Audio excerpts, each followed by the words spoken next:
இலங்கை ராணுவத்தை மிக நெருக்கமாக உற்று நோக்கிய மோடியினுடைய உளப்பிரிவு என்ற செய்திதான் இன்றைக்கு மிகவும் ஒரு முக்கியமான செய்தியாக பார்க்கப்படுகின்றது. அதே நேரம் நேற்று நரேந்திர மோடி அவர்கள் இலங்கைக்கு விஜயம் செய்ததை முதற்கொண்டு அவர் நரேந்திர மோடி மற்றும் அனுரகுமார் திசாநாயக்க இருவரும் மையமாக கொண்டுதான் அதிகமான செய்திகளால் அதோடு சம்பந்தப்பட்ட செய்திகளால் அதிகமாக சுற்றி கொண்டே இருக்கின்றன.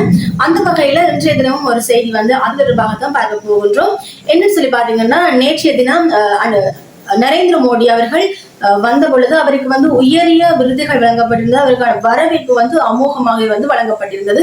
அதுலயும் பாத்தீங்கன்னு சொன்னா ராணுவ அதிகாரிகளுடைய துப்பாக்கி வேட்டுகள், இந்த ராணுவ அதிகாரிகளினுடைய அணிவகுத்து செஞ்சு அவரை வரவேற்பது போன்ற நிறைய விடயங்கள் நடந்திருந்தன. அதுல ஒரு விடயம் இன்றைக்கு வைரலாக பேசப்பட்டு கொண்டிருக்கின்றது. என்னன்னு சொல்லி பாத்தீங்கன்னா, இந்த அணிவகுப்பு நடக்கைகளை மோடி அந்த சிகப்பு கம்பளத்துல நடந்து வரைகளை பின்னால நிற்கிறது பாத்தீங்கன்னு சொன்னா இந்தியாவில இருந்து கொண்டு வரப்பட்ட விசேட அதிரடிப்படை என்று சொல்லப்படும். அதாவது மோடியினுடைய அதிரடிப்படை தான்.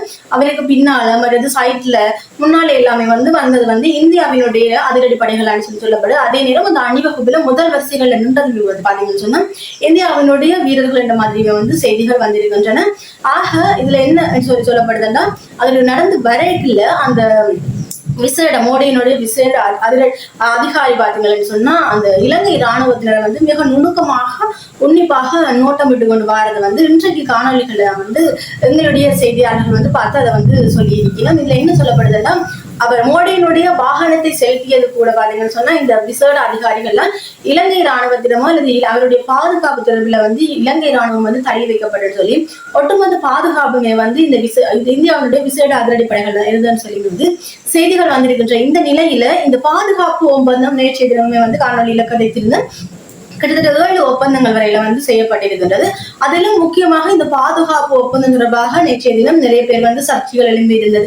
குமார் குணரட்னம், அதே நேரம் சரத் வீரகேசர் இந்த மாதிரி இது பாதுகாப்பு ஒப்பந்தம் செய்யறது பாத்தீங்கன்னு சொன்னா மற்ற நாடுகளுக்கு அதிருப்தி ஏற்படுத்தும் மாதிரி நிறைய சர்ச்சைகள், இது இலங்கைக்கு ஒரு ஆபத்தான விடயமாக அமையலாம் என்ற மாதிரி நிறைய சர்ச்சைகள் எழும்பிருக்கு. இந்த நிலையில இன்றைக்கு பாத்தீங்கன்னு சொன்னா ஹர்ஷ்டி சில்வா அவர்கள் ஒரு விடயம் நாடாளுமன்ற உறுப்பினர் ஒரு விடயமணி சொல்லியிருக்கிறார். இந்த விடயம் அதாவது இந்த ஒப்பந்தம் தொடர்பாக பாதுகாப்பு ஒப்பந்தம் தொடர்பாக எதிர்வருகிற செவ்வாய்க்கிழமை 8ஆம் தேதி நடக்க போகின்ற நாடாளுமன்ற அமர்வுல தாங்கள் கேள்வி எழுப்ப உள்ளதாக சொல்லி இருக்கின்றார்.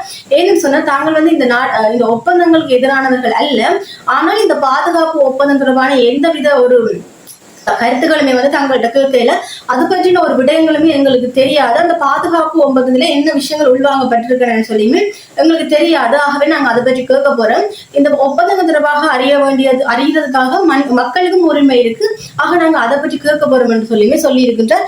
அதை விட நான் இந்த பொருளாதார சக்தியாக இருக்கக்கூடிய இந்தியாவோட இணைந்து செயல்படுறதுக்கு தங்களுக்கு எந்த விதமான பிரச்சனையும் இல்லைன்னு சொல்லியிருக்கிறார். இப்படி இருக்கிற கட்டத்துல பாத்தீங்கன்னு சொன்னா ஜேவிபியினுடைய பொதுச் செயலாளர் டில்வின் சில்வா அவர்கள் என்ன சொல்லியிருக்கிறான்னு சொல்லி பாத்தீங்கன்னா, இந்த நிறைய பேர் நேற்றைய தினம் நரேந்திர மோடி அவர்கள் வந்ததுக்கு அதாவது ஏற்கனவே இந்த ஜேவிபி நரேந்திர மோடி வருவதற்கு முதல் எதிர்ப்பு தெரிவிச்சிருந்தார்கள் சொல்லி இருந்தது. அதே நேரம் இவர்கள்லாம் இந்தியாவுக்கு நாட்டை காட்டி கொடுத்தார்கள் என்ற மாதிரியான நிறைய விமர்சனங்கள் இருந்தது. ஆக முதல் அப்படி செஞ்சுட்டு இப்ப இவங்களை நரேந்திர மோடியை இங்க அழைச்சிட்டு வராங்க என்ற மாதிரியான நிறைய விமர்சனங்கள் இருந்திருந்தது. ஆனா அது தொடர்பில் அவர் என்ன சொல்றாருன்னா, நரேந்திர மோடி போனது பாத்தீங்கன்னு சொன்னா இலங்கைக்கு ஒரு கௌரவமான விடயம், அது மக்களுக்கு பாத்தீங்கன்னு சொன்னா ஒரு மரியாதையான விடயமா தான் பாக்குறேன்னு சொல்லுறாரு. அதாவது நீங்க ஜேவிபி குற்றங்களை வச்சாலும் சிறு சிறு குழுக்கள் குற்றங்களை வச்சாலும் நாட்டினுடைய வரலாற்றுல நாட்டிற்காக உயிரை தியாகம் செய்தவர்களுமே தங்களுடைய கட்சியை சார்ந்தவர்கள் தான். ஆக அது பற்றி தாங்கள் கவலைப்பட போவதில்லை என்று சொல்லியும் அவர் சொல்லி இருக்கின்றார். இப்படியாக அதாவது அன்றைக்கு ஏப்ரல் 5ஆம் தேதி தான் பாத்தீங்கன்னு சொன்னா நேற்றைய தினம் தான் இந்த ஜேவிபியினுடைய கிளர்ச்சி நினைவு தினமாக கொண்டாடப்படுகின்றது, நினைவு கூறப்படுகின்றது. ஆக அந்த நினைவு கூர்ந்த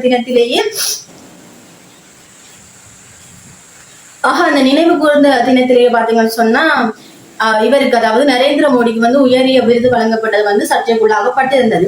இப்படியாக ஒப்பந்தங்கள் கிட்டத்தட்ட 7 ஒப்பந்தங்கள் வரை செய்யப்பட்டிருக்கின்றது. இந்த ஒப்பந்தங்கள் தொடர்பாக சின்ன சின்ன விடயங்களாக வெளிவர ஆரம்பித்திருக்கின்ற பொறுத்திருந்து தொடர்ச்சியாக பார்ப்போம். இந்த ஒப்பந்தங்கள் தொடர்பில் கேள்வி எழுக்கப்படும் நாடாளுமன்றத்துல அதுல என்னென்ன விடயங்கள் உள்வாங்கப்பட்டிருக்கின்றன என்ற விடயங்களை தொடர்ச்சியாக நான் உங்களுக்கு இச்சைப்படுத்துவதற்கு தயாராக இருக்கின்றேன்.